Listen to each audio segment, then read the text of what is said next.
सुबह का वक्त था। सभी नाश्ता करने के बाद अपने काम की ओर निकलने लगे। अनुज कमरे में अपने बैग्स को लेकर सपना के माथे को चूम कर कहता है, मैं जल्दी आ जाऊंगा सना, थोड़ा इम्पोर्टेंट है इसलिए जाना पड़ रहा है। सपना बस हाँ में से हिला देती है। अनुज अब कमरे से निकलने लगता है। वह दरवाजे के बाहर कदम रखने ही वाला होता है कि सपना की दर्द भरी आवाज़ सुनाई देती है। अनुज मुड़कर देखता है तो सपना अपने पेट को पकड़े बेड पर बैठी हुई थी।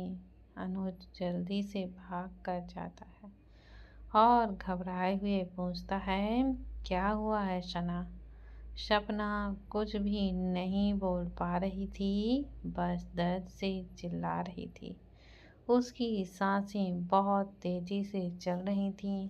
अनुज बैग को फेंक कर जोर से चिल्लाता है, माँ! विशाखा जी जो इस वक्त इधर ही आ रही थी, आवाज़ सुनकर तेज कदमों से चलकर अंदर आती हैं। सपना की हालत देखकर वह समझ जाती हैं कि सपना को क्या हुआ है। हॉस्पिटल में अनुज सपना के साथ अंदर था। विकासा, माया, दिव्या और प्रीत बाहर थे। अव्या घर पर सो रही थी और अव्यान को रूहानी गोद में ली थी, इसलिए दिव्या हॉस्पिटल आ गई थी। थोड़ी देर बाद डॉक्टर जाकर कहते हैं, कांग्रेचुलेशन, लड़का हुआ है। चारों अंदर जाते हैं। अनुज बैठकर सपना को एकटक देखे जा रहा था, जिसकी आंखें इस वक्त बंद थीं। वहीं बच्चा रो रहा था। विकासा आगे बढ़कर बच्चे को गोद में ले लेती हैं। दिव्या अनुज के कंधे पर हाथ रखकर, अनुज, दिव्या कितना बोलते ही अनुज झट से उठकर दिव्या के गले लग जाता है। उसकी सांसें बहुत तेज थीं, किसी को कुछ समझ ही नहीं आता। तभी डॉक्टर आकर कहते हैं, पेशेंट के बॉडी में ब्लड की कमी आ गई है, जिसकी वजह से उन्हें कुछ दिन के लिए हॉस्पिटल में रखना पड़ेगा और इस वक्त वह बच्चे को ब्रेस्ट फीडिंग नहीं करवा सकती। यह सुनते ही सभी सपना को देखने लगते हैं, जिसका चेहरा मुरझाया हुआ था। उसका बच्चा बहुत हेल्दी था। दिव्या अनुज के पीठ को सहलाते हुए कहती है, चिंता मत कीजिए अनुज, सपना को कुछ नहीं होगा। दिव्या कितना बोलते ही अनुज का बच्चा रोने लगता है। विकासा जी चुप कराने की कोशिश कर रही थी, लेकिन वह लगातार रो ही जा रहा था। अनुज दिव्या से दूर होकर अपने बच्चे को अपने गोद में उठाता है और उसके माथे को चूम लेता है। कुछ देर के बाद बच्चा शांत रहता है, फिर रोना शुरू कर देता है। विकासा जी थोड़ा सा परेशान होकर कहती है, शायद इसे भूख लगी है। अनुज अपने फ़ोन को निकालकर, मैं दूध लाने के लिए बोल देता हूँ। विकासा तुरंत अनुज का हाथ पकड़कर कहती हैं, नहीं अनुज, इस वक्त बच्चे को माँ की दूध की ज़रूरत है। यह सुनकर अनुज तुरंत बोलता है, लेकिन माँ, सना तो। इतना बोलते ही वह सपना को देखता है, जो अब तक बेहोश थी। सभी एक दूसरे को देखने लगते हैं। तभी दिव्या कहती है, अगर कोई प्रॉब्लम ना हो तो मैं दूध पिला सकती हूँ। विकासा तो हाँ बोलती हैं, लेकिन अनुज सोच में पड़ जाता है। वह सोचते हुए अपने बच्चे को देखता है, जो अब तक रोए जा रहा था। अनुज बच्चे को दिव्या को दे देता है। दिव्या बच्चे को लेकर कहती है, अनुज, प्लीज़ अब ये बात सपना को मत बताइएगा कि उसके बच्चे को सबसे पहले मैंने दूध पिलाया है, वरना उसे बहुत बुरा लगेगा। अनुज हाँ में सिर हिला देता है। दिव्या उस कमरे से निकलकर दूसरे कमरे में जाती है और सपना के बच्चे को दूध पिलाने लगती है। इधर रूहानी अभियान के साथ खेल रही थी, वहीं हमारी आव्या तो दिव्या को परेशान करते करते थक कर सो चुकी थी। आव्या 4 बजे उठकर रोया करती थी और रात को भी बीच बीच में उठ जाती थी, जिससे दिव्या बहुत ही ज़्यादा परेशान होती थी। दिव्या की तो नींद ही पूरी नहीं हो पाती थी। वहीं अभियान तभी रोता जब उसे भूख लगती, और भूख भी उसे बहुत कम लगती थी। ज़्यादातर अभियान हमेशा शांत रहता था। रूहानी अभियान के साथ खेल ही रही थी कि तभी उसका फ़ोन रिंग करता है। वह फ़ोन को देखती है जहाँ वंश का कॉल आ रहा था।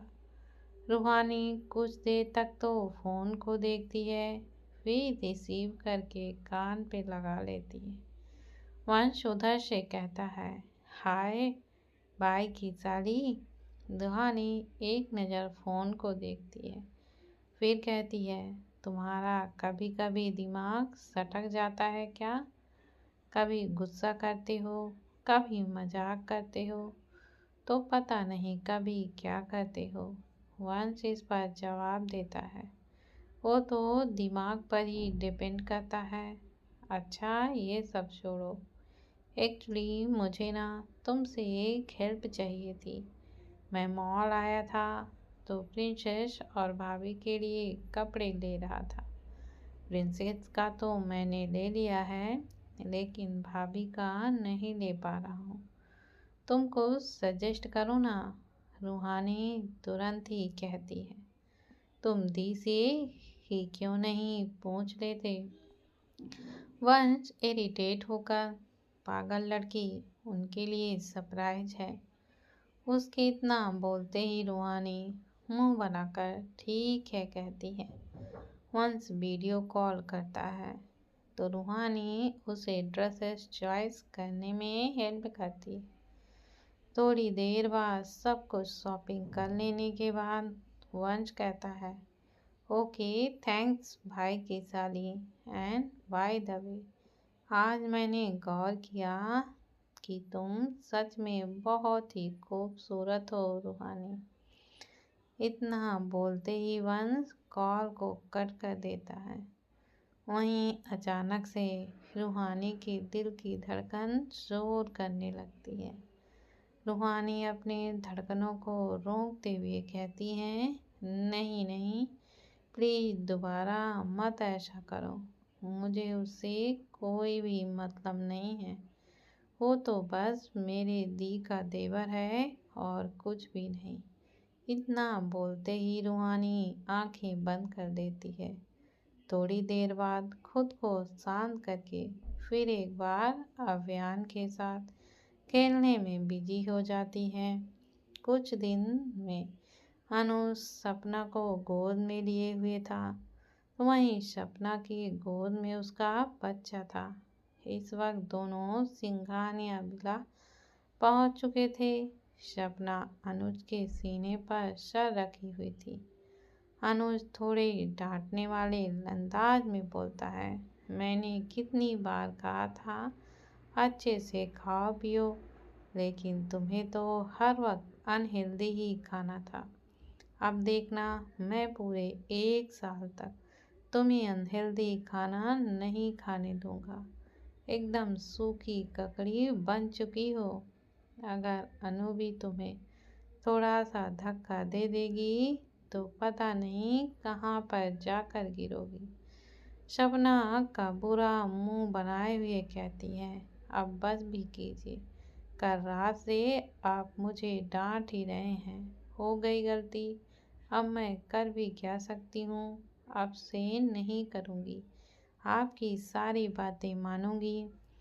अनुज कुछ देर तक सपना को देखता है, फिर चलने लगता है।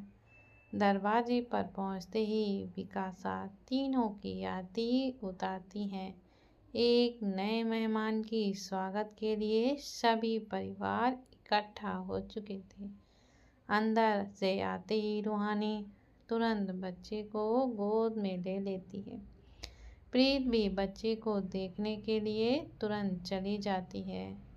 वहीं सपना को विकासा जी डाइनिंग टेबल पर बैठाकर बहुत सारा हेल्दी खाना देती हैं। अनुज सपना के बैठने पर बैठकर उसे घूर रहा था, क्योंकि सपना खाना देखकर अजीब अजीब सा मुंह बना रही थी।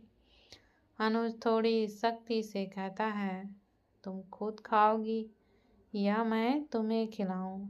सपना अनुज को देखकर थोड़ा सा फ्रस्ट्रेट होकर कहती है, खा रही हूं ना। आप मेरे पीछे हाथ धोकर क्यों पड़े हैं? जाकर अपना काम कीजिए। अनुज टेबल पर अपने हाथ टिकाए दोनों हाथों को चेहरे पर रखकर कहता है, वही तो कर रहा हूँ। सपना चिढ़ते हुए अब धीरे धीरे खाने लगती है। सपना को इतना ज़्यादा चिढ़ते देख अनुज मुस्कुरा देता है। वहीं सपना अब सर झुकाए बस खा ही जा रही थी। हॉस्पिटल के बेड पर छाया लेटी हुई थी। उसने इस वक्त हॉस्पिटल का गाउन पहना हुआ था। उसके सामने वाले स्टूल पर रॉकी बैठा हुआ था और उसके हाथ में बच्चा था। छाया दोनों को देख रही थी। रॉकी और छाया का लड़का बच्चा हुआ था। रॉकी बच्चे को देखकर बोलता है, मैं इस बच्चे से संतुष्ट नहीं हूँ छाया, मुझे हमारा बेबी गर्ल्स चाहिए। छाया रॉकी को घूर कर देखती है। रॉकी बच्चे को हिलाते हुए कहता है, ये तो तुम्हारा ही लाडला बनेगा, मुझे तो आँख उठाकर भी नहीं देखेगा, इसीलिए तो अब मुझे बेबी गर्ल्स ही चाहिए, जो मेरी लाडली होगी। जल्दी नहीं, बस 2 महीने बाद से ही हम लोग उसकी तैयारी शुरू करेंगे। छाया चारों तरफ देख कर कहती है, तुम्हें शर्म नहीं आती हॉस्पिटल में ऐसी बातें करते हुए?